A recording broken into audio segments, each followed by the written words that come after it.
As we enter the holiday season, I'd like to start talking about some safety tips, particularly as we speak about Thanksgiving. Cooking is a big issue for us. This tends to be a busy time of year around the holidays due to a number of factors, but around Thanksgiving we find we have a number of cooking accidents. Primarily people are very, very busy this time of year getting prepared for the holidays. They tend to neglect doing things like clean their oven. When they're cooking, they get involved with other things and forget they have something on the stove, for example, and may actually leave something on which will catch fire. One of the biggest problems that we have this time of year as well is when people try and deep fry a turkey. Inclement weather, it may be raining or snowing out, it may be cold out, so they try and do it inside a garage, particularly if a garage that's attached to a home. A lot of times that the turkey will be immersed in the oil, and the difference in temperature will cause the oil to overboil out of the pan and start fire with when it comes in contact with the flame. So once that happens, then we have typically in very short order we have a very heavily involved garage fire and extends to the home. This time of year we have quite a bit of issue with alternative heating sources as well. Due to the rising cost of energy, as with every year, people are trying to save money. So they'll seek alternative heating sources such as space heaters, wood stoves, things like that. If you're going to use any type of alternative source, make sure it's installed properly. Use it to the manufacturer's recommendation. Make sure it's a listed device, particularly space heaters or something like that. Be sure that it's listed by a listing company such as Underwriters Laboratory. And make sure, again, that it's used in accordance with the manufacturer's recommendation. Make sure you've got plenty of clearance around it. I don't particularly recommend using things like space heaters, but people do use them. Wood stoves, again, are a big issue. People don't maintain their chimneys as they should. And this time of year, we typically have 5 or 6 chimney fires a year.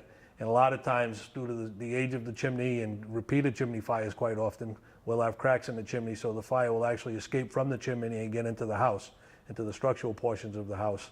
And quite often, they'll go undetected for quite a while until somebody does finally detect them and notifies us. One of the other things that you want to make sure is that you have operating smoke detectors in the homes as well. One thing also that we find with wood stoves is people improperly dispose of the hot ashes. They'll put them in some type of a plastic bag or a cardboard box and either store them inside the house or just outside the house. And the hot ashes will stay hot for 12 to 24 hours, perhaps even longer, depending on how much there is. And they can smolder for a long, long time before they break out, the fire breaks out and starts a fire. Well, once we enter into the holiday season, particularly the Christmas season, people like to decorate quite a bit. It comes in many forms, being outside decorations, decorating the homes inside, a lot of use of candles and Christmas trees. When you're doing any type of lighting, again, make sure that any lighting that you use is listed for the purpose that it's used for. In other words, if you're going to light up the outside of your house or put any decorations that are outside that require electricity, make sure that they're listed for outdoor use. And again, by listed, there'll be a label. Typically, it'll be on an electrical cord that's listed by some type of listing company such as Underwriters Laboratory. Make sure that, again, that any electrical cords, any lights, things like that are in good repair. If there's any sign of wearing on them whatsoever, or if you plug them in and they blow a fuse, and especially repeatedly blow a fuse, there's something wrong, so you need to discard them.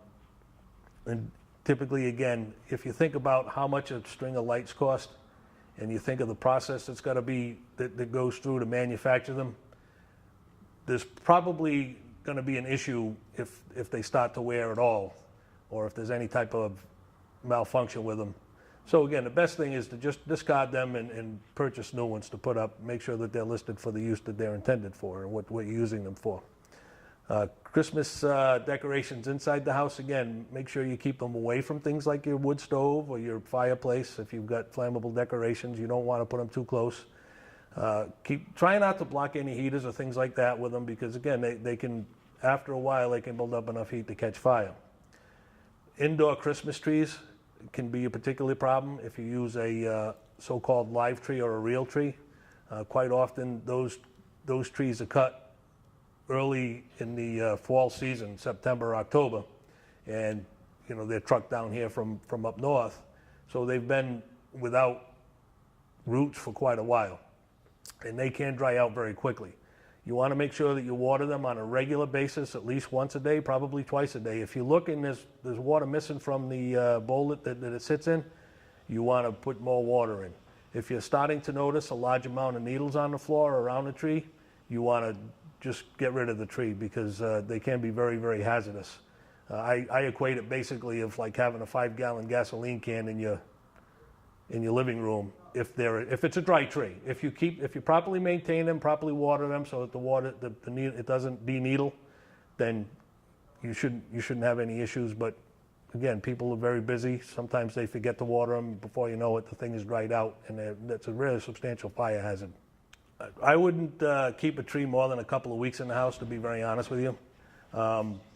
Again, a lot of times this time of year, you'll start seeing stands pop up, particularly right around Thanksgiving. People use Thanksgiving weekend to get their tree. If it's a good tree, especially if it's a freshly cut tree, you can probably get through the Christmas holiday, but I wouldn't keep it too long after the Christmas holiday. But particularly if you see it starting to de-needle heavily, then it's time to replace the tree. After Christmas morning, people have tendency to have a large amount of combustibles around, wrapping paper, cardboard boxes, things like that. And quite often it's cold out, so they may not bring them out right away. You don't want to keep a large amount stored in your house anywhere. You want to make sure that you at least get them out, put what can be recycled into the recycle bin and the rest into a trash bin, so that it's not inside the house, so it's not a large amount of fuel load if, God forbid, you do have a fire. As we enter the winter season, of course, if this winter is going to be anything like the past that we've experienced, we can probably expect that we're going to get a decent amount of snow accumulation. A lot of hazards that we see are slip and fall accidents. People that even though they may shovel their driveway, they still may have some snow or ice accumulation on their walkways or driveways. So you want to make sure you clear that out using some type of product to melt the snow or the ice, so that you don't lose your footing on the walkway. Other things that we see, other hazards that we see are people that shovel their driveways using manual means by shoveling, develop chest pains, and quite often they won't call the fire department, or they'll try and drive themselves to the hospital or a clinic. If you find that you're having chest pains after you shovel, first off, if you're getting chest pain while you're shoveling, immediately stop. Immediately dial 911, let the ambulance come and check you out, make sure that you're not having a heart attack, or if you are, we can provide service to hopefully get you straightened out in short order and get you to the hospital so that you can be on the road to recovery. One other big issue that we see is snow blowers. They have tendency to get clogged, and people will try and unclog them using their hands. Never ever use your hands to unclog it. Use a stick or a shovel. I know a lot of the modern snow blowers today have little shovels that come attached to them, so that you don't have to stick your hand in the chute or in where the blades are to free it. We've had times where we've had people that have tried to free up the snow from the snow blower and have lost an appendage or even worse.